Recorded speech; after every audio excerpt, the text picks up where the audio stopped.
এই দেখো আজকে কি কি নিয়ে এসছে, দেখো মাছের বাহার বসেছে। এই হচ্ছে পার্শে মাছ, এইগুলো হচ্ছে এখন রান্না হবে, আর এগুলো হচ্ছে তুলে রাখার জন্য। আর ইলিশ মাছ নিয়ে এসছে আজকে 1 কেজি 300 গ্রাম, 800 টাকা করে কেজি নিয়ে এসছে। 1 কেজি 400 গ্রাম মতো ইলিশ মাছ এনেছে। আর দেখো এখন হচ্ছে ইলিশ মাছ হচ্ছে। আর এদিকে দেখো মা, তুমি এটা কি রান্না করছো বলো? আর দেখো রুই মাছের বড় একটা মাথা দিয়ে মুড়ি ঘন্ট হচ্ছে। রুই মাছটা 3 কেজি মতো ছিল, আরো বেশি হবে না। দেখেছো, আরো দেখবে কত কিছু রান্না হয়েছে আজকে। চলো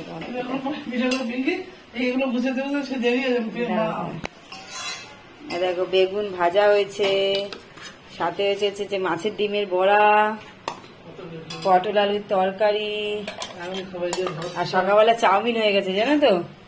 আর এই দেখো বড় রুই মাছের ঝোল হয়েছে, ওই সেই বললো না যেটার মাথা সেটারই ঝোল হয়েছে।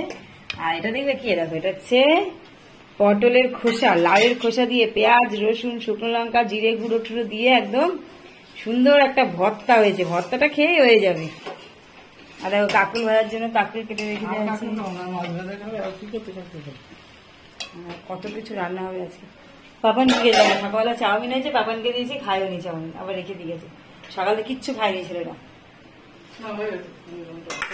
আরো একটা পদ হয়েছে, দেখাতে ভুলে গেছে, ডাল হয়েছে, তোমাদেরকে ফুল লাইন পরে আমি একদম ভিডিও সুন্দর করে দিচ্ছি। এখন জাস্ট দেখানোর কথা দেখিয়ে দিচ্ছি। দেখো কিছু রান্না হয়েছে সবার থেকে।